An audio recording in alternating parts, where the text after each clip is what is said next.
नमोस्तु गुरुदेव, नमोस्तु गुरुदेव, नमोस्तु गुरुदेव।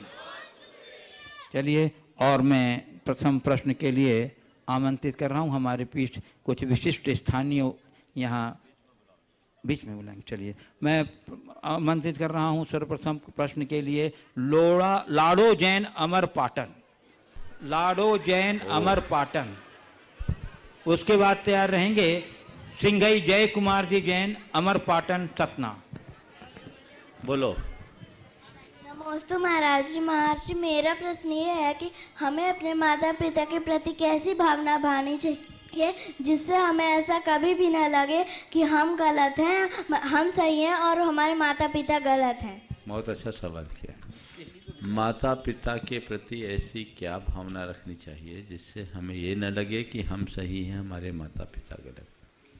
सबसे पहली बात, माता पिता के प्रति हृदय में श्रद्धा होनी चाहिए और मन में ऐसा विश्वास होना चाहिए कि मेरे माता पिता से बड़े वेल विशर कोई दूसरा नहीं।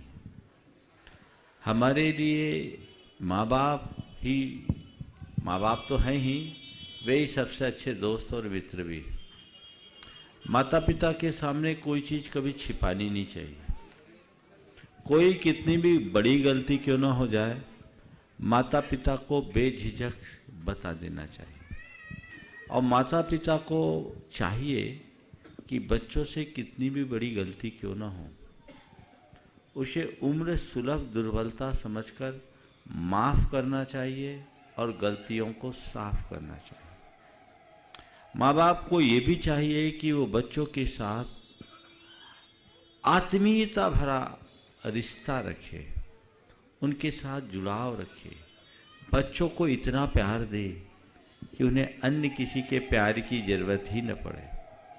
अक्सर ये देखने में आता है कि माँ बाप अपने कार्यों में इतने व्यस्त होते हैं कि उनका बच्चों के प्रति कोई रुझान ही नहीं होता। धीरे धीरे छुटपन में बच्चों के प्रति जैसा प्यार होता है, बड़े होते होते बच्चों की माँ बाप से दूरियां बढ़ने लगती हैं। अगर ये चीज़ें दोनों तरफ से अपना ली जाए तो कहीं कोई कठिनाई नहीं हो सकती।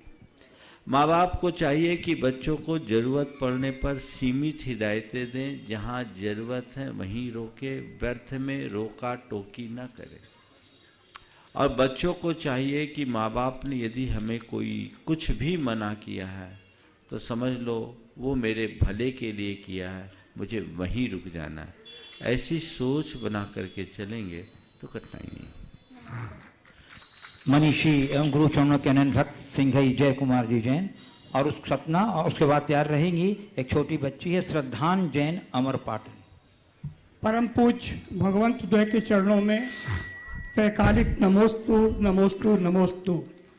पूज्य गुरुदेव, हमारी माँ ने बतलाया था कि उनका जन्म हजारीबाग में हुआ था, मेरा जन्म अमर पाटन में हुआ और इस तरह से ये मेरी जन्मभूमि है, कर्मभूमि है।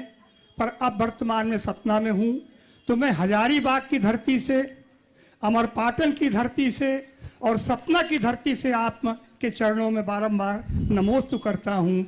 नमोस्तु भगवन, नमोस्तु भगवन, नमोस्तु भगवन। महाराज जी, परम पूज्य आचार्य श्री सन 2010 में जब सतना पधारे थे तब उन्होंने एक सूत्र दिया था, जिसका आज गुम हो गया है, जिसका आज गुम हो गया है उसे कल तो कभी मिलने वाला नहीं है। बहुत सुंदर। Today remains, tomorrow never come. मेरा अनुरोध है गुरुदेव आपके चरणों में, जिज्ञासा मूलक मेरा प्रश्न है कि एक कल तो भूतकाल बन गया और एक दूसरा कल भविष्य की गोद में है।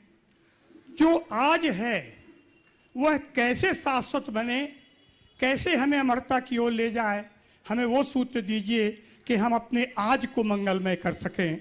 नमोस्तु भगवान। देखिए, आज को मंगलमय करने का एक ही उपाय है कि हम आज को जीना शुरू कर दें। अतीत की स्मृतियों और भविष्य की कल्पनाओं से अगर हम अपने आप को बचा लेते हैं तो आज को जीने का अच्छा अभ्यास बना सकते हैं। और एक बात अपने जेहन में अच्छे से बिठा के रखे कि मेरे पास यदि कुछ करने को है तो वह केवल आज का क्षण है, आज का और अभी का क्षण है, आगे पीछे का नहीं। अतीत एक भोगा हुआ यथार्थ है और भविष्य भी आया नहीं। तो हमें जो करना है बस आज ही करना है, ये लक्ष्य बनाना होगा। समय समय का अगर हम सदुपयोग करें और ठीक तरीके से समय का प्रबंधन करना सीख जाए तो हम अपने जीवन में बहुत आगे बढ़ सकते हैं। जितने भी सफलतम लोग हैं उनकी एक सबसे बड़ी अच्छी आदत आप ये पाएंगे कि वे आज के काम को आज ही करते हैं, कल पर नहीं टालते हैं। बस हमें कल पर टालने की आदत से बाज आने की ज़रूरत है। आज संभल जाएगा तो आने वाला कल भी उज्जवल होगा। नमोस्तु भगवान। श्रद्धा जैन अमर पाटन, उसके बाद तैयार रहेंगी तन्या जैन अमर पाटन। नमोस्तु महाराज जी, नमोस्तु। मेरा प्रश्न ये है, जब हम नमोकार मंत्र पढ़ते हैं तो हमें पाप लगता है। एक मिनट, श्रद्धांजलि जैन दो हैं क्या? ये 8 वर्ष की बच्ची का प्रश्न है। वो है नहीं अभी। फिर प्रश्न जो दिया तो पूछिए, प्रश्न क्या दिया? पूछा किसी ने और पूछे कोई, चलो बोलो जल्दी से। मेरा दूसरों के प्रश्न ये है। श्रद्धान नाम है तुम्हारा? नहीं। तो तुम्हारा नाम लिया, खड़े कैसे हो गए? बैठो, अनुशासन। चलिए दूसरे का। तन्या जैन अमर। अतिक्रमण नहीं करो। जिनका नाम इनके पास देख रहे कितनी पर्चियां हैं, जिनका सिलेक्शन हुआ उन्हीं को अवसर मिलना चाहिए। तन्या जैन अमर पाटन, उसके बाद तैयार रहेंगी सीवी जैन मैहर। दोनों महाराज जी के चरणों में बारंबार नमोस्तु नमोस्तु नमोस्तु। महाराज जी, मेरा प्रश्न ये है कि कहते हैं हार्ड वर्क पेस ऑफ, मतलब मेहनत करने से सफलता मिलती है और बहुत से लोग ऐसा करते भी हैं। लेकिन कभी कभी ऐसा होता है कि हार्ड वर्क हम कभी गलत डायरेक्शन में करने लग जाते हैं, तो हमें जब सफलता नहीं मिलती तो हमें बहुत डिजेक्टेड फील होता है, बहुत बुरा फील होता है कि हमने कितनी मेहनत की और हमें कुछ नहीं मिला। तो हम ऐसा क्या करें कि हमें पता हो कि हम सही डायरेक्शन में हार्ड वर्क कर रहे हैं, ताकि हमें सक्सेस मिले उस हार्ड वर्क के हिसाब से। बिल्कुल सही बोल रही हूँ। पुरुषार्थ से ज़्यादा महत्वपूर्ण पुरुषार्थ की दिशा है। हम क्या कर रहे हैं ये उतना महत्वपूर्ण नहीं है जितना कि हम किस दिशा में कर रहे हैं। तो हमें सही दिशा में प्रयास करने की ज़रूरत है। सही दिशा में किया गया छोटा प्रयास भी हमारे लिए बड़ा फल देता है, और गलत दिशा में किए जाने वाले बड़े बड़े प्रयास भी अर्थहीन होते हैं। तो सही दिशा में प्रयास करो। अब पूछो सही दिशा का चुनाव कैसे करो? अपने लक्ष्य को सामने रखकर चलो और जो तुम्हारे लक्ष्य की प्राप्ति में सहायक हो उस दिशा को चुनो। जब तक मनुष्य लक्ष्योन्मुखी नहीं बनता सफलता नहीं मिलती। तो मेरा जो लक्ष्य है, मेरा जो उद्देश्य है, मेरा जो गोल है, उसकी पूर्ति में जो सहायक है मुझे केवल उसका काम करना, अन्य का नहीं। सीवी जैन मैहर, उसके बाद तैयार रहेंगे नमोस्तु महाराज जी। छवि जैन प्रतिभा स्तरी की पूर्व छात्रा अमर पाटन। नमोस्तु महाराज जी, मैं एलएलबी की छात्रा हूँ। मैं चाहती हूँ कि मैं समाज की कुछ सेवा कर सकूँ और गरीबों की भी हेल्प कर सकूँ। मैं आए दिन मतलब कोर्ट में देखती रहती हूँ कि लोग अपनी केस लड़ने की वजह से अपनी संपत्ति तक बेच सकते हैं। तो कैसे मैं अपने धर्म में भी योगदान दे सकूँ और समाज में भी? बहुत अच्छा है। एलएलबी पूरा करने के बाद एक व्रत ले लो कि ऐसे लोग जो दूसरों के शोषण के शिकार हो रहे हैं,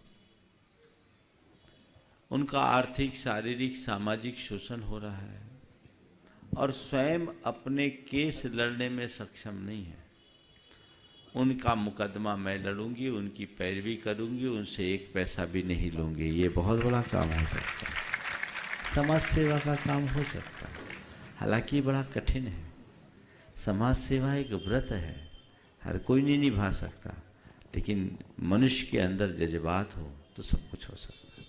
छवि जैन प्रतिभा स्तरी की पूर्व छात्रा, उठ जाए करो पहले जिसका नाम बोलता है। उसके बाद तैयार रहेंगी सौम्या सिंघई, ये भी प्रतिभा स्तरी की पूर्व छात्रा है। मुनिद्वय के चरणों में बारंबार नमोस्तु नमोस्तु नमोस्तु। महाराज जी, हमें बचपन से सिखाया जाता है कि हमें अपने हक और अधिकार के लिए लड़ना चाहिए, उनके लिए खड़े रहना चाहिए, और कहीं तक जब हम घर से बाहर रहते हैं तो हम इन बातों पे अमल भी करते हैं। पर जब घर में आते हैं और कुछ गलत होता है तो हमें कभी कभार चुप रहना पड़ता है। पर उस समय पे तो चुप रहते हैं, पर बाद में अंतरात्मा से लगता है कि क्यों चुप रहे, बोलना चाहिए था।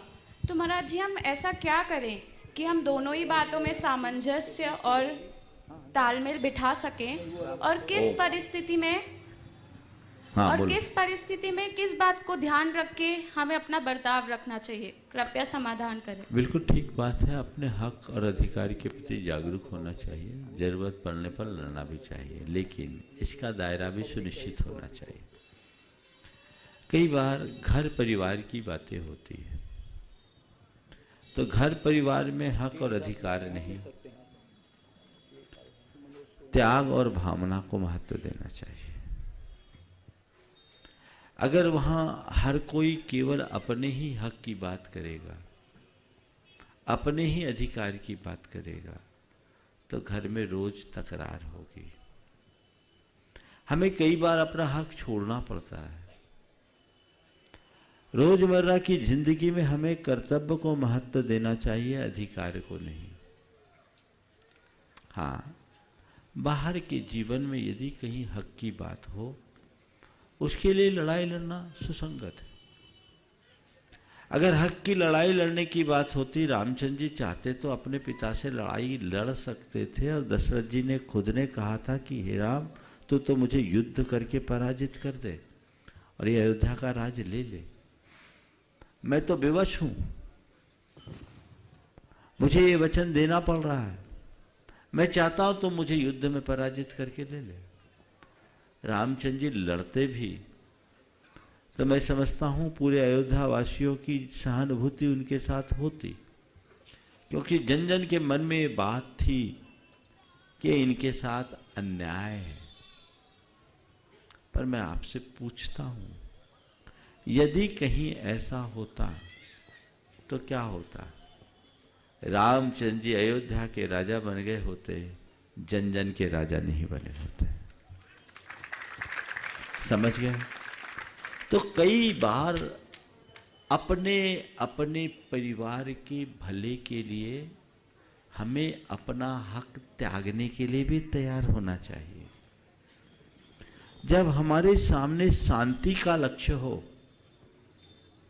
तो कुछ बातों को नजरअंदाज करना सीखना चाहिए, और वैसा नजरअंदाज हम करेंगे तभी हमारा जीवन सफल होगा। समझ गए? सौम्या सिंह ही इसके बाद तैयार रहेंगे। प्रज्ञा प्रमेश जैन तेवरी। मुनिद्वय के चरणों में त्रेबार नमोस्तु। महाराज जी, मेरा प्रश्न है कि शिक्षा का उद्देश्य जीवन का निर्वाह नहीं, निर्माण करना होता है।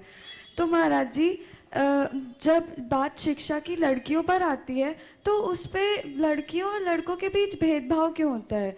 अगर लड़कियां कहती हैं कि मुझे ज़्यादा पढ़ना है तो फिर घर वाले कह देते हैं कि ग्रेजुएशन के बाद तुम्हारी शादी कर देंगे, और अगर हम कहते हैं कि नहीं हमको और पढ़ना है, हमको आगे बढ़ना है, तो फिर ये क्यों कहा जाता है कि अगर हम ज़्यादा पढ़ लेंगे तो फिर घरों में और चर्चाएं और लड़ाइयों का वो कारण बनेगा? तो जब शिक्षा का उद्देश्य जीवन का निर्वाह नहीं, निर्माण करना है, तो फिर लड़कों और लड़कियों के बीच भेदभाव क्यों, उनके स्वावलंबी होने पर? बिल्कुल भेदभाव नहीं होना चाहिए, पर ये सोचो कि हम पढ़ाई जीवन के लिए कर रहे हैं कि जीवन पढ़ाई के लिए। समझ गए? हमें उतनी ही शिक्षा और वैसी ही शिक्षा लेनी चाहिए जिससे हम अपने जीवन को व्यवस्थित तरीके से जी सके। समझ गए? जहाँ तक विवाह की बात है, अगर लड़कियाँ पढ़ना चाहती है तो समाज में ऐसा वातावरण बनाना चाहिए कि विवाह के बाद भी उसे पढ़ने की अनुकूलता दी जाए। आज एक सबसे बड़ी गड़बड़ी हो रही है, वो ये है कि लड़कियां ज़्यादा पढ़ लिख गई तो उनके मैच का लड़का खोजना बड़ा मुश्किल होता है नहीं? अनुभव की बात बोलो। अब वो माँ बाप के सामने एक बहुत बड़ी समस्या, और फिर कभी हो भी गई ना तो पति पत्नी की तरफ नहीं रह पाते, दोनों एक दूसरे की डिग्रियों को नापते रहते। उससे जीवन में बहुत सारी कठिनाइयां आती। तो जितनी आधारभूत जरूरतें हैं उतनी शिक्षा होनी चाहिए। और किसी के अंदर लगन है, पढ़ाई की अच्छी भावना है, तो विवाह के बाद भी उसे अवसर देना चाहिए। और एक दूसरा पहलू, अधिक उम्र के बाद विवाह करने के कई दुष्परिणाम सामने आ रहे हैं जो वैश्विक स्तर पर बहस का विषय बन रहा है। कई साल पढ़ गए, 25-26 साल तक पढ़ाई करते रहे, फिर 2-4 साल नौकरी, 30, 31, 32 साल के बाद विवाह करे तो इशू के पीछे डॉक्टरों की लाइन लगाओ, पहला कारण। फिर हमारे यहाँ व्यवस्था है विवाह कन्या से होना चाहिए और कन्या का होना चाहिए। कन्या का विवाह होता है, 20-21 साल तक कन्या रहती है। अब 25 साल से ऊपर की परिपक्व युवती से जब विवाह होता है ना, तो ईगो क्लैश होता है, आपस में खींचतान ज़्यादा होती है। आज जो डाइवोर्स के मामले नित्य बढ़ रहे हैं, उसके कारणों पर भी हमें विचार करना चाहिए। तो एक अदद डिग्री हमारी पढ़ाई का लक्ष्य नहीं होना चाहिए। पढ़ाई वही उपयोगी है जो जीवन को कामयाब बनाए, समझ गए? तो मैं विरोधी नहीं हूँ कि लड़कियां ना पढ़े, और यदि इस बीच विवाह का नंबर आता है तो उसे भी स्वीकार ले। विवाह के बाद पढ़ने का वातावरण दो। फिर दूसरी बात, बुरा मत मानना, तुम कॉलेज में पढ़ी हो, ईमानदारी से बोलना, आज के समय में कॉलेज में पढ़ाई करने वाले लड़के और लड़कियों का हाल क्या है? महाराज जी कोएड है सब कुछ। कोएड से कोई आपत्ति नहीं, लेकिन कितने प्रतिशत सही सलामत है? 10 में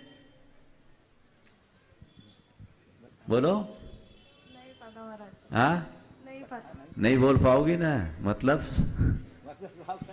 समझ लो, ये कहानी है। इस सच्चाई को स्वीकार करने में कोई हिचक तो नहीं है ना। कुएं में भांग पड़ी है, ऐसे में माँ बाप का चिंतित होना लाजिमी है, और उम्र के हिसाब से उन्हें आगे की व्यवस्थाएं करनी चाहिए। प्रज्ञा प्रमेश जैन तेवरी, और उसके बाद गुरुदेव कुछ विशिष्ट अतिथि।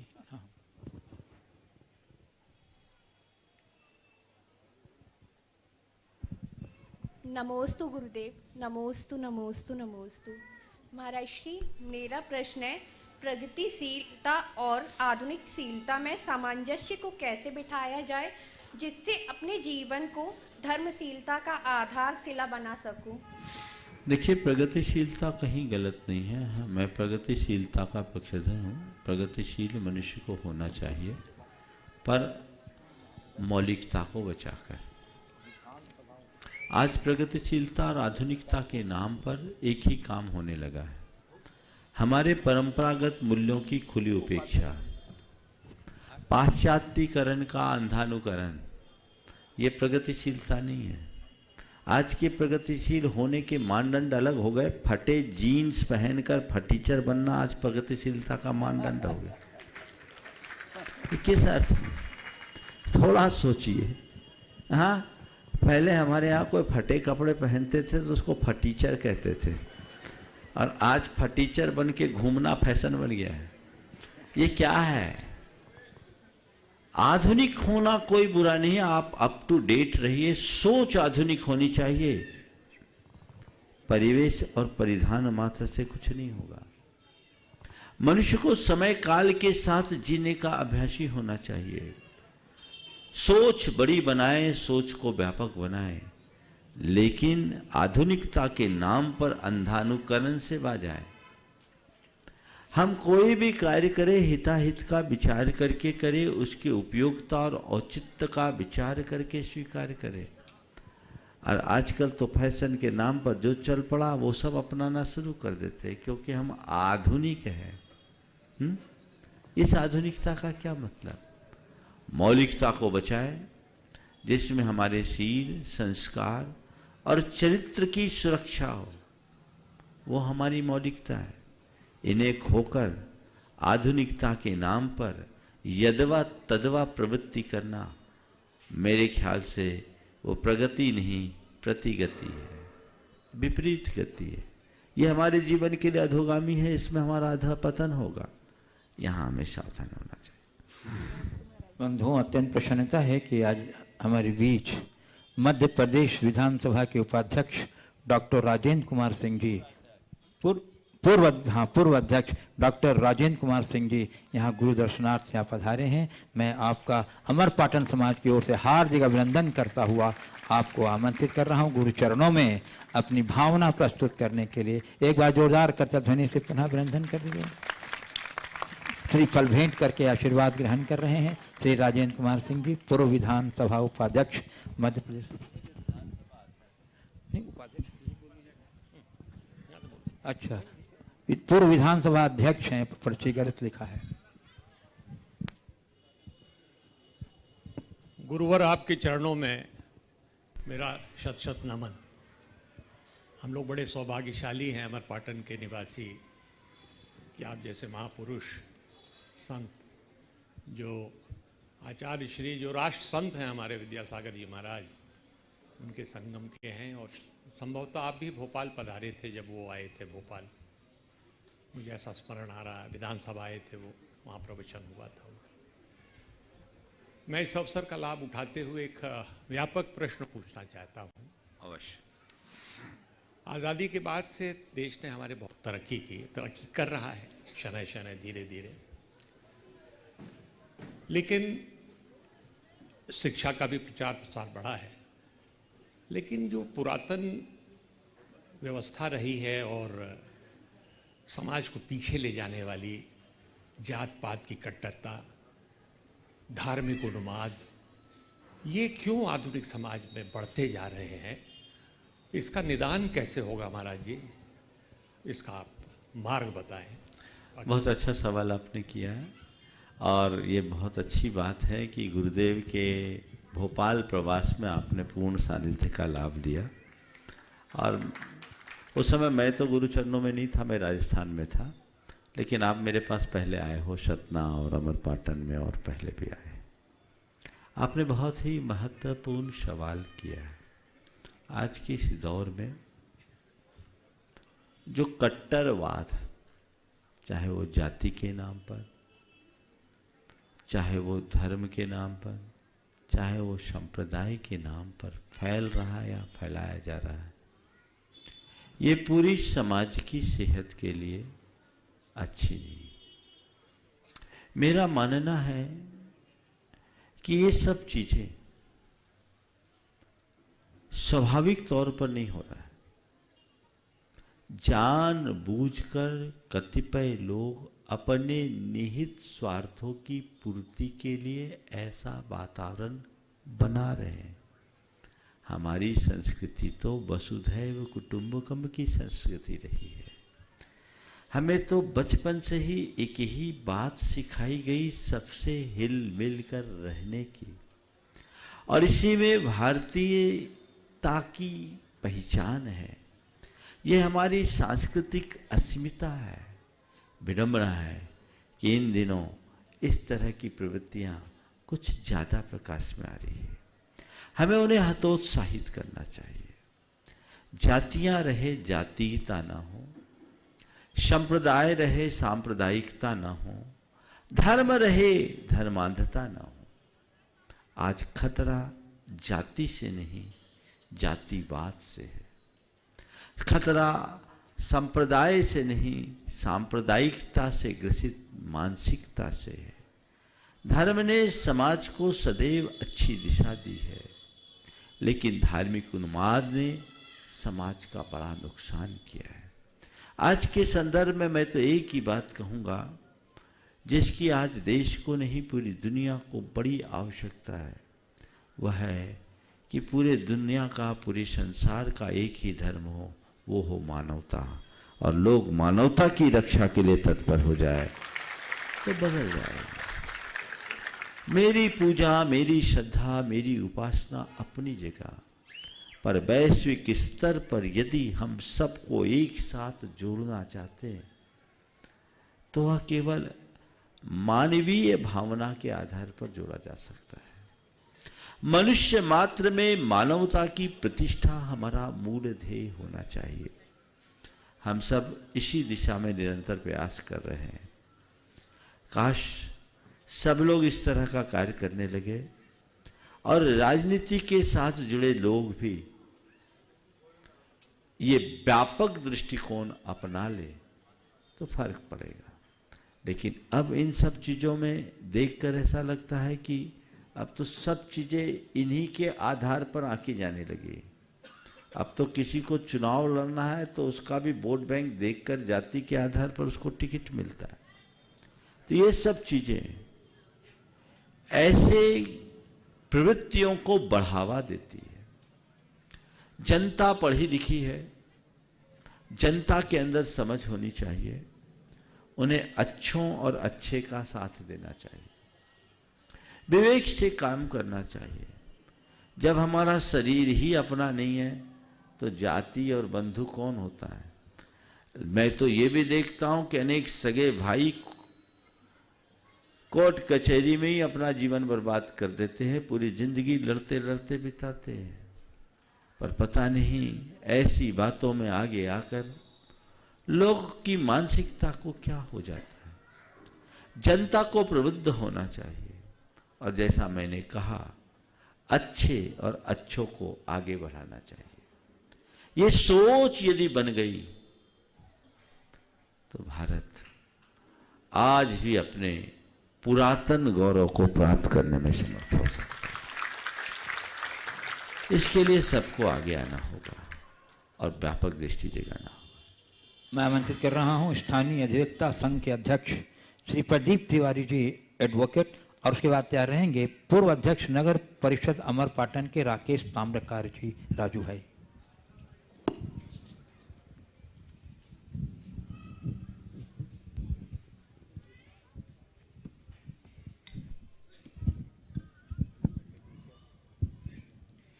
पूज्य गुरुवर को सत सत प्रणाम करता हूँ, उनके चरणों में कोटि से नमन करता हूँ।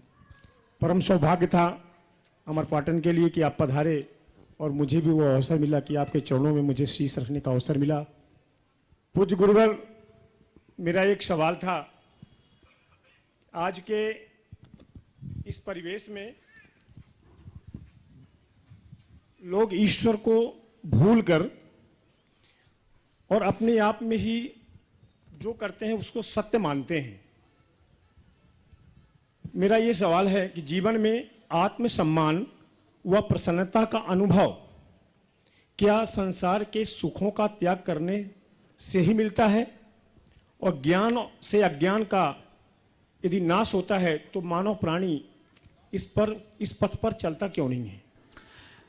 देखिए, आपका सवाल है आत्मसम्मान और प्रसन्नता का अनुभव क्या सुखों के त्याग से ही होता है। मैं आपके वाक्य को थोड़ा संशोधित करता हूँ और कहूँगा आत्मसम्मान और प्रसन्नता की अनुभूति स्वार्थ के त्याग से होती है। मनुष्य अपनी स्वार्थी वृत्ति को समाप्त कर दे तो जीवन का काया पलट हो जाए।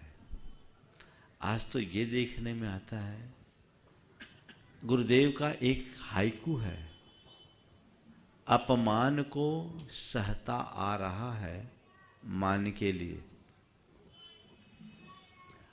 17 अक्षर का हाइकू होता है, 5 7 5। अपमान को सहता आ रहा है मान के लिए।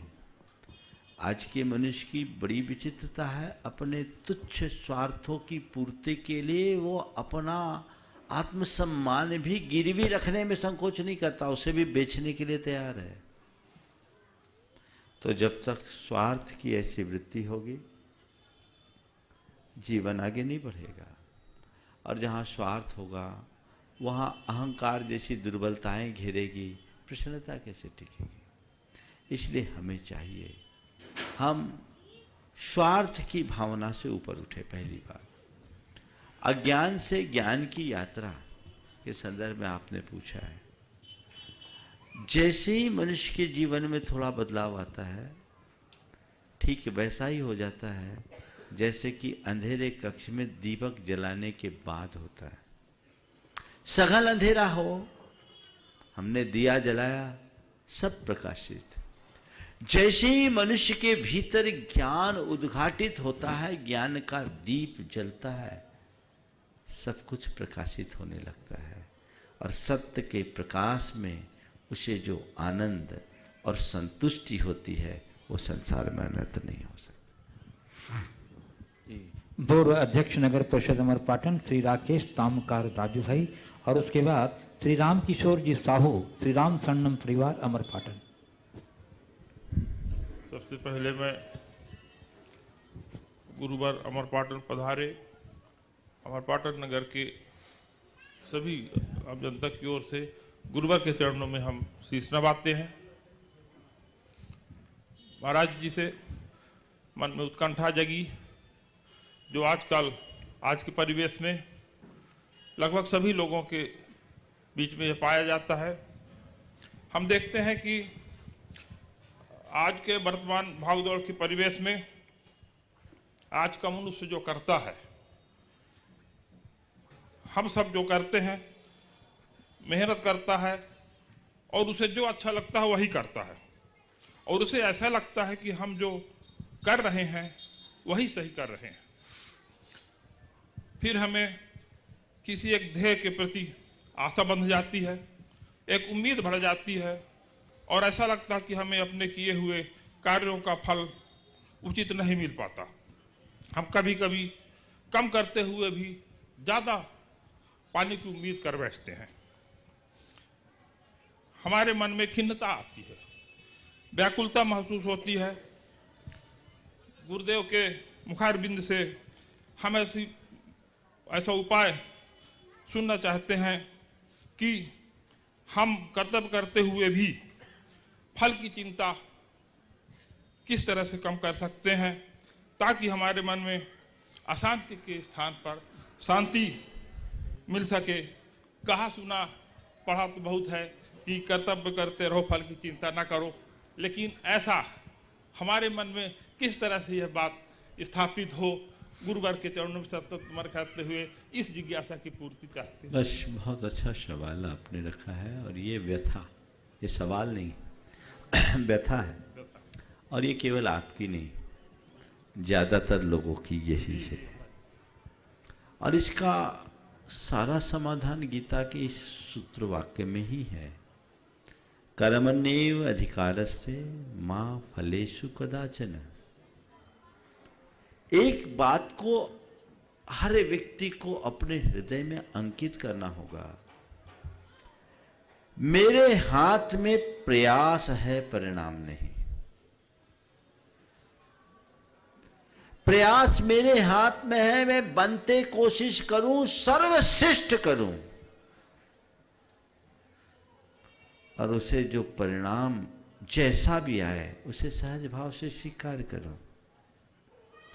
मैं अच्छा करूं, ये मेरा पुरुषार्थ है, उसका फल अच्छा मिले, ये मेरा प्रारब्ध है। हम पुरुषार्थ को तो बल देते हैं, प्रारब्ध को क्यों भुलाते हैं? कई चीजें होती हैं जो हमारे नियंत्रण से बाहर है, तो जिस पर हमारा नियंत्रण नहीं, जिस पर हमारा कोई अंकुश नहीं, उसे सहज भाव से स्वीकारने में ही शांति है। इसलिए वस्तु के स्वरूप पर विचार होना चाहिए और उस पर विश्वास करके आगे बढ़ने का पुरुषार्थ करना चाहिए। बस ठीक है, मुझे सहज भाव से जीना है, मेरे हाथ में जो है वो मैं करूंगा, परिणाम जो मेरी परिणति होगी सो होगी, मुझे वो स्वीकार है। ये अगर आत्मसात कर ले तो मन का सारा बिटंदा अपने आप शांत हो जाए। श्री रामकिशोर जी साहू, श्री राम शरणम परिवार अमर पाटन, और उसके बाद तैयार रहेंगे श्री मनोज सोनी जी, थाना प्रभारी अमर पाटन। परम पूज्य गुरुदेव जी के श्री चरण कुंभों में मेरा श्री राम शरण परिवार की ओर से कोटि कोटि बार नमन वंदन करता हूँ। हे गुरुदेव, मेरी जिज्ञासा है कि माया, ब्रह्म और जीव ये तीनों अविनाशी हैं, अविनाशी सत्ता हैं। इन तीनों में क्या भेद हैं? और माया के बीच में रहता हुआ जीव अपना कल्याण कैसे करे और ब्रह्म की ओर उन्मुख होकर अपना मुक्ति का मार्ग कैसे प्रशस्त करे? गुरुवर मेरी। बहुत अच्छा गूढ़ दार्शनिक सवाल आपने किया है। माया, ब्रह्म और जीव, इन तीनों के मध्य हम क्या भूमिका रखें और अपने जीवन की उन्नति करें, ये आपके प्रश्न का सार है। देखिए, माया है क्या? आपने इसे अविनाशी कहा। अविनाशी है नहीं, अनादि है, चले आ रहे। लेकिन माया का अंत किया जा सकता है। रामायण में ये चौपाई बहुत अच्छे से माया के स्वरूप को व्याख्यायित करती है। मैं अरु मोर तोर ते माया, बस मेरे तेरे का भाव जब तक मन में समाया है तभी तक माया है। बात समझ में आ रही? ये मेरे तेरे का भाव जिसे हम अध्यात्म की भाषा में संकल्प और विकल्प कहते हैं, ये अज्ञान की परिणति है। जीव अपने ब्रह्म स्वरूप को भूलकर जब इन बाहर की चीजों में उलझ जाता है तो उसकी ये दशा होती है। जैसे कोई स्फटिक की शिला हो, उसमें किसी हाथी का प्रतिबिंब दिखे तो हाथी उस शिला को भेदने के चक्कर में अपना सिर फोड़ देता है। उसे वो शिला के भीतर रहने वाले हाथी में सजीवता दिखती है, वो भ्रम में पड़ जाता है। उसे लगता है कि इसमें कोई हाथी घुसा हुआ है, मुझे उसे बाहर निकालना है। पर वो हाथी नहीं है, हाथी का प्रतिबिंब है। अपने अज्ञानपूर्ण मानसिकता के कारण वो उससे झेल रहा है। काश हाथी को ये पता लग जाए कि ये मैं हूं और वो मेरा प्रतिबिंब है। दिख रहा है, हूं नहीं। माया तो वही है जो दिखती है, होती नहीं है, जिसका जन्म ही अज्ञान की भूमिका में होता है। तो इस माया का अंत ज्ञान से होगा। अपने आप को इस माया के प्रकोप से बचाना चाहते हो तो हर पल याद रखो, ब्रह्मस्मि, ब्रह्मोहम, शुद्धोहम, सोहम। आपने देखा कई अभिनेता होते हैं, अभिनय करते हैं और अपने अभिनय से सारे दर्शकों का मन मोह लेते हैं। उनका अभिनय इतना जीवंत होता है कि उसे देखकर दर्शक भी चक्कर खा जाते हैं। उसे जो रोल मिलता है वो रोल निभाता है। कई बार आपने कई अभिनेताओं को भिखारी का रोल करते हुए भी देखा होगा, देखा। लेकिन क्या वो अभिनेता अपने आप को कभी भिखारी मानता है? दर्शक मान रहे हैं, पर अभिनेता क्या मानता है?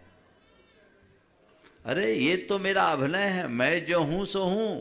मैं अगर राजा का रोल कर रहा हूं तो भी वो मेरा रोल है, और अगर भिखारी का रोल कर रहा हूं तो वो भी मेरा रोल है। ये रियल नहीं है।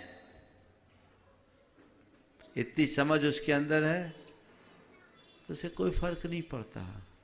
बस मैं भी आपसे कहता हूं, जो ब्रह्म तत्वज्ञ होता है, ज्ञानी होता है, उससे एक ही बात दिखती है, ये सब रोल है, रियल नहीं है। मुझे रोल निभाना है और जो रोल मिले वो निभाना है।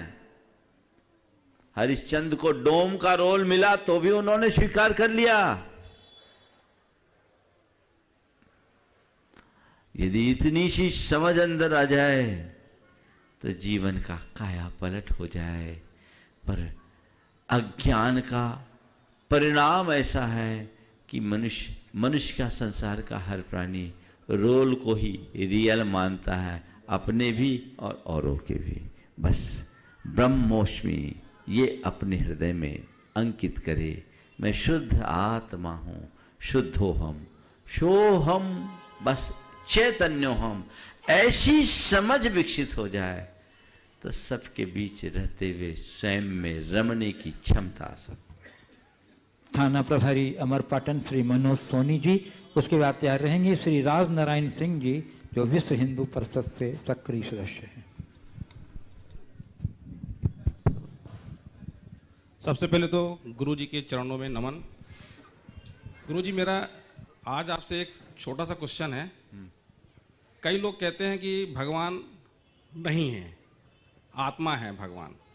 कई लोग कहते हैं कि मूर्ति में भगवान है। मैं तो मानता हूँ भगवान है और जीवित में है, ये मेरा मानना है।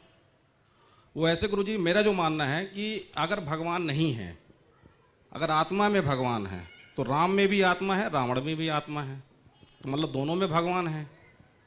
और अगर आत्मा भगवान नहीं है तो दोनों में नहीं है। तो मतलब कहने का मतलब ये गुरु, मेरा समझने का मतलब आपसे, कि अगर आत्मा भगवान है तो रावण में भी तो आत्मा थी और राम में भी आत्मा है, वही हर भगवान में आत्मा है।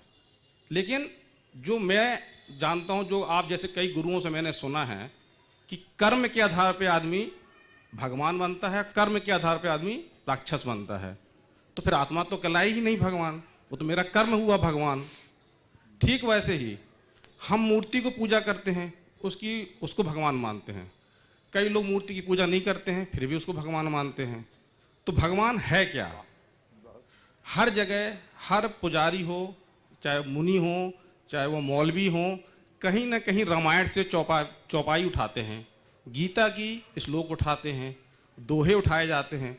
तो मतलब ये तो तय है कि गीता कहीं ना कहीं बनी है, रामायण कहीं ना कहीं बनी है। और किसने बनाई है? किसी आदमी ने ही बनाई है। किसके ऊपर बनाई है? किसी आदमी पे ही बनाई है। तो मतलब भगवान तो है गुरुजी। फिर आदमी क्यों बोलते हैं अलग अलग? हर आदमी, हर साधु संत अलग अलग बताता है, कोई बोलता है, कोई बोलता है नहीं है। मैं ये सवाल कर रहा हूँ, ये जो सवाल कर रहा है वो कौन कर रहा है? मैं तो सर अपने आप को गुरुजी, मैं एक आम तुच्छ आदमी मानता हूँ, इसके अलावा कुछ नहीं। कोई तुच्छ नहीं। संसार के तुच्छ से तुच्छ प्राणी के भीतर भी भगवान है। बिल्कुल, वो अपने आप में भगवान है।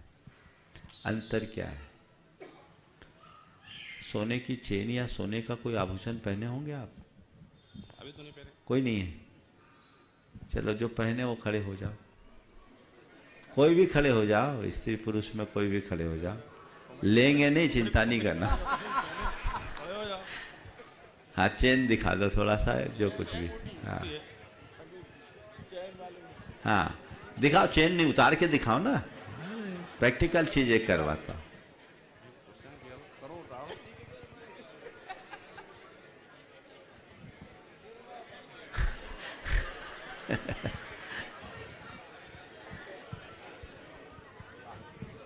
देखिए, तुम्हारे चेन में ऐसे लटका दो, ऐसे अच्छे से कैमरे में आ जाए।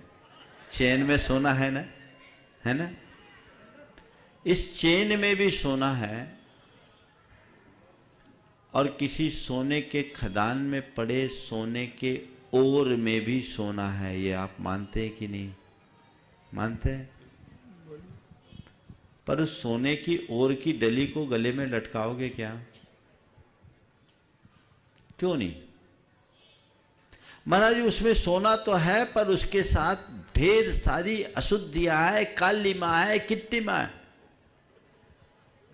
उसे जब तपा गला कर एकदम 16 बानी का ताप देंगे तो 100 टन सोना निकलेगा और वो सोना हमारे गले का हार बनेगा, है ना।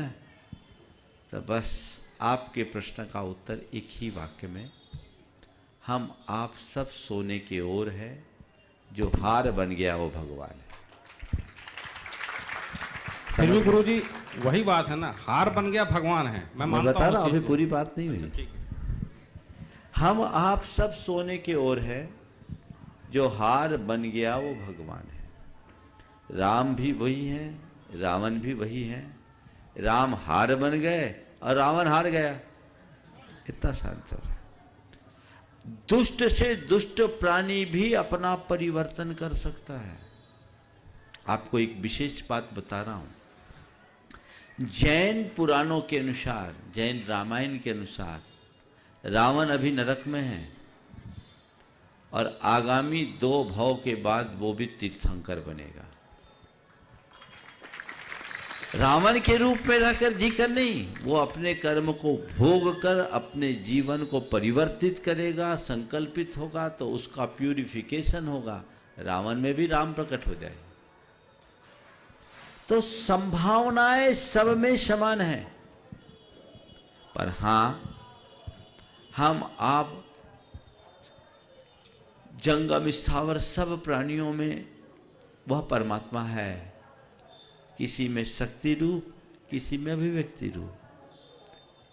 जिनका विकार विनष्ट हो गया वो हमारे पूज्य हैं, वो हमारे उपास्य हैं, वो आराध्य हैं। और जिनमें विकार विद्यमान है वो उस अवस्था को प्राप्त नहीं कर सकते। हम लोग उपासक हैं, हम आराधक हैं, हम पुजारी हैं, हम भक्त हैं। और हमारी आराधना, उपासना, पूजा अर्चना का उद्देश्य अपने भीतर की पवित्रता को उद्घाटित करना है। समझ गए? तो जब हमारे भीतर का ज्ञान दूर होगा, हमारे विषय विकार विनष्ट होंगे, हम भगवान हो जाएंगे। हम मंदिर में जिस भगवान की पूजा करते हैं वो एक मूर्त आलंबन है, जिससे हमें केवल एक प्रेरणा मिलती कि ये जो है वही रूप मेरा है, असली रूप ये है। मुझे अपने भीतर के भगवान को प्रकट करना है। हम रामचंद्र जी की कथा कहते हैं। जब रामचंद्र जी की हम कथा कहते हैं तो केवल एक अयोध्या के राजा के रूप में देखते हैं। वे राम बहुत छोटे हैं क्योंकि वो एक व्यक्ति हो गए, बल्कि राम गुणवाची शब्द है जो जन जन में समाया है। रमन्ते योगिनास्मि नीति रामा, जिसमें योगी रम जाए वो राम, वो हमारे भीतर का आत्मा राम। तो राम भाव तो रावण के भीतर भी जग सकता है अगर उसकी चेतना जग जाए तो हमें चाहिए हम अपने जीवन के वास्तविक स्वरूप को पहचाने और आध्यात्मिकता का पथ अंगीकार करें। मैं समझता हूं बात स्पष्ट हो गई होगी, नहीं तो पूरक पूछ सकते हैं आप। पूरक तो गुरुजी नहीं है, लेकिन एक निवेदन जरूर है मेरा आपसे। हाँ। क्योंकि आपको यहाँ पे सभी लोग सुन रहे हैं और पूरे, मैं तो मानता हूँ कि पूरा राष्ट्र सुनता है आपको। मेरा निवेदन ये था गुरुजी से कि आपके माध्यम से एक बात जरूर सभी साधु संतों मौलवियों में जानी चाहिए। जो हम लोग सुबह टीवी खोलते हैं, हर जाति धर्म का जो गुरु होता है वो सिर्फ अपनी ही धर्म की बातें बताता है, और यही कारण है हमारे देश में आज अराजकता फैलने का कारण है। मेरा निवेदन यह था कि सभी साधु संत अगर सभी धर्मों की बातें करें, सभी धर्मों को साथ मिले के प्रवचन दें, तो शायद कुछ न कुछ हम लोग कंट्रोल कर सकते हैं इस चीज को। देखिए, अभी थोड़ी देर पहले मैंने एक बात कही थी कि हमारा सबसे बड़ा धर्म मानवता का है। बिल्कुल गुरुजी, ये बात स्वाभाविक है कि जिसकी जो आस्था विश्वास है वो उसी तरीके से धर्माचरण करेगा, हम उसे नहीं बदल सकते। और मेरी दृष्टि से किसी की आस्था से खिलवाड़ करना एक बहुत बड़ा अधर्म है। हर व्यक्ति अपनी अपनी आस्था के साथ जिए, लेकिन तुम्हारी जो आस्था, तुम्हारी जो श्रद्धा, तुम्हारी जो मान्यता है वैसा करो, पर दूसरे के ऊपर उंगली मत उठाओ। सार की बात केवल इतनी सी है, समझ गए? और वही धर्म सच्चा धर्म है। धर्मो यो बाधते धर्म न धर्म सह कुधर्म तत् धर्मा विरोधी यह धर्म सधर्म सत्य विक्रम। अगर कोई धर्म दूसरे धर्म को बाधा पहुंचाता है तो वो धर्म नहीं, कुधर्म है। सच्चा धर्म वही है और सत्य धर्म वही है जो किसी धर्म का विरोध ना करे, क्योंकि धर्म विरोध की बात ही नहीं करता, धर्म केवल प्रेम का पाठ पढ़ाता। श्री राज नारायण सिंह जी विश्व हिंदू परिषद के सक्रिय सदस्य, और उसके बाद तैयार रहेंगे श्री राजेंद्र सिंह जी मैहर, वो भी विश्व हिंदू परिषद से जुड़े। परम पूज्य गुरु जी के श्री चरणों पर सादर दंडवत प्रणाम निवेदित करता हूँ। पूज्यनीय गुरु जी, एक प्रश्न था कि ईश्वर की आराधना के लिए, अपने इष्ट की आराधना के लिए क्या जीवन पर कोई नियम होने चाहिए, या कि आराधना के कोई नियम होने चाहिए, या कि पवित्र भाव ही आराधना करने का माध्यम होना चाहिए? देखिए, भाव की प्रमुखता तो है, लेकिन नियम के बिना कोई में लीनता नहीं होगी, इसलिए नियम भी होना चाहिए। हर कार्य में नियम होना चाहिए, उस नियम में ही उसका आनंद है और नियम में ही उसका मूल्य। जी महाराज। श्री राजेंद्र सिंह जी विश्व हिंदू परिषद मौहर, क्या लिखा है? हाँ, प्रणाम। और उसके बाद तैयार रहेंगे श्री आशीष कुमार जैन, टेस्ट्री additional SP intelligence bureau Bhopal. गुरुवर के श्री चरणों पर सादर नमन। कल भी मेरी कुछ जिज्ञासाएं शांत हुई और आज भी रहा नहीं गया। आपके माध्यम से कईयों की हो गई। बोलो, स्वागत। प्रणाम। मुझे तो आपको पाकर के अपने इस अमर पाटन में होने का एक धन्यता का अवसर मिल रहा है। इस जैन समाज में बैठे हुए मैं भी आज जैन अनुभव कर रहा हूँ। मुझे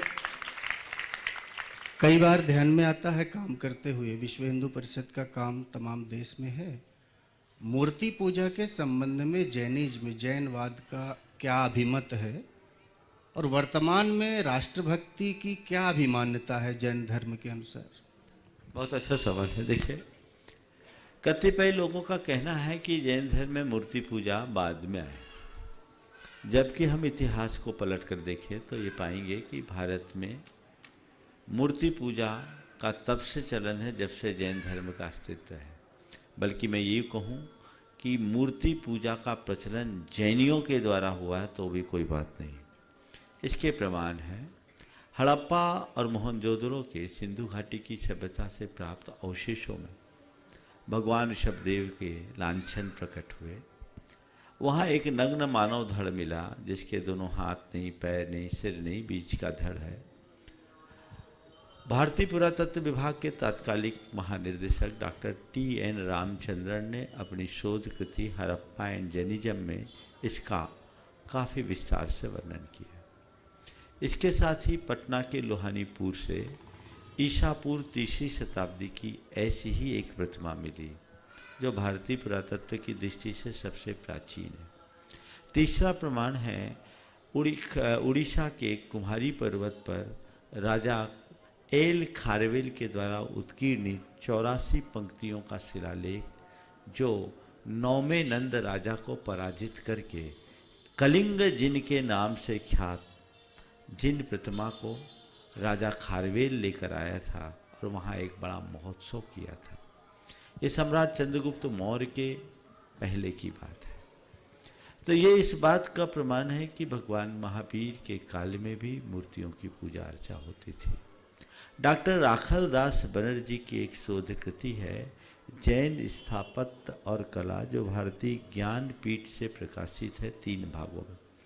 उन्होंने इस बात पर स्पष्ट लिखा है कि हमें भारत में मूर्ति पूजा का प्रचलन जैनों से हुआ ऐसा मानना चाहिए। हमारे शास्त्रों में तो इसका वर्णन सदा से रहा ही है और मूर्ति को हम एक मूर्त आलंबन के रूप में ग्रहण करते हैं जिससे हमें एक अमूर्त प्रेरणा मिलती है। आपका प्रश्न दूसरा पहलू है प्रश्न का कि राष्ट्रभक्ति के लिए जैन धर्म में क्या स्थान है। मैं आपको एक ही बात बताऊंगा, चूँकि समय समाप्त होने पर है, 1-2 मिनट बढ़ा लो, इसको पूरा कर लो बात को। ये बहुत महत्व की बात आपसे बताऊं, राष्ट्र के प्रति जैनों का दृष्टिकोण क्या है। तो हमारे शास्त्रों में ऐसा उल्लेख है कि कोई मुनि यदि मुनि बना है तो कुछ खास कारणों से वापस गृहस्थ बन सकता है, और उन कारणों में एक सबसे महत्वपूर्ण कारण है कि उस मुनि की राष्ट्र को आवश्यकता हो तो मुनि मुनिपना छोड़कर राष्ट्र की सेवा कर सकता है। इससे बड़ा राष्ट्रवादी दृष्टिकोण और क्या होगा। और ये ऐसा घटित भी हुआ है इतिहास में। एक गर्दभिल्ल नाम का राजा था, उज्जैनी का, बड़ा आतताई था, दुराचारी था। उसने एक जैन साध्वी को अपनी रानी बना लिया बलपूर्वक। और उस समय एक कालिकाचार्य नाम के महान आचार्य थे जो पहले किसी राजा के मंत्री हुआ करते थे। उन्हें जब मालूम पड़ा कि गर्दभिल्ल जैसे आतताई ने, और वो संयोग से उनकी बहन भी होती थी जो साध्वी थी, उनको हर लिया है, तो उनका मन उद्वेलित हुआ कि अगर इस तरह के आतताई राजा इस धरती पर विचरण करेंगे तो धरती को नरक बनने में देर नहीं लगेगी। उन्होंने अपना मुनि व्रत छोड़ा और एक दूसरे राजा के पास जाकर उसके मंत्री बने, सेनापति बने, और गर्दभिल्ल पर चढ़ाई करके न केवल उज्जैनी पर विजय किया, गर्दभिल्ल को बंदी बनाया और अपनी बहन को छुटकारा देकर बहन की भी दीक्षा ली और खुद की भी दीक्षा ली। ये राष्ट्रवादी दृष्टिकोण। मैं कहना चाहूंगा कि जैनों के संदर्भ में थोड़ी व्यापकता से समझने की जरूरत है। आज जैनों का राष्ट्रवाद ही तो है। जब महाराणा प्रताप पर संकट आया तो खजाना खोलने वाला भामाशाह जैन था। ये राष्ट्रवाद है। जैनों के राष्ट्रवाद का आप उदाहरण देखना चाहते हैं तो गुरु गोविंद सिंह के साहबजादों के अंतिम संस्कार करने की बात आई, उसके लिए कोई जगह नहीं दी जा रही थी उनको दफनाने की। तो उस समय उसने, नवाब ने कहा कि अगर इनको दफनाना है तो जितनी जगह में इन्हें दफनाना है उतनी जगह सोने की खड़ी मोहरें रखो। खड़ी मोहरों से उतनी जगह नाप दो। उस समय टोडरमल जैन ने खड़ी मोहरें लगा करके उन्हें नपवा दिया। ये जैनों का राष्ट्रवाद था। ये जैनों का राष्ट्रवाद था। जगड़ू शाह जो गुजरात में होने वाले दुष्काल के समय राजा ने उनसे उधार में अनाज मांगा, जगड़ू शाह ने 12 कोठे अनाज से भरे अकाल पीड़ित को फ्री में बांट करके उद्धार कर दिया। यह जैनों का राष्ट्रवाद था। तो जब भी ऐसी कोई आपदा विपदा की बात आई है, जैनी अपनी शक्ति भर पूरा सहयोग देकर आगे बढ़े हैं और इतिहास रचाया है। इसलिए जैनों की राष्ट्रभक्ति पर प्रश्न उठाना कतई उचित बात नहीं है। ऐसे लोगों को भारत के इतिहास को ठीक तरीके से समझना चाहिए। आपने बिल्कुल सही सवाल उठाया है और आपका ये सवाल कई लोगों की धारणा को बदलने में मददगार बनेगा। इस प्रकार आज के सत्र को परम पूज्य गुरुदेव के चरणों में नमन अर्पित करते हुए यहीं पर विराम। बोलिए परम पूज्य आचार्य गुरुवर श्री विद्यासागर जी महाराज जी।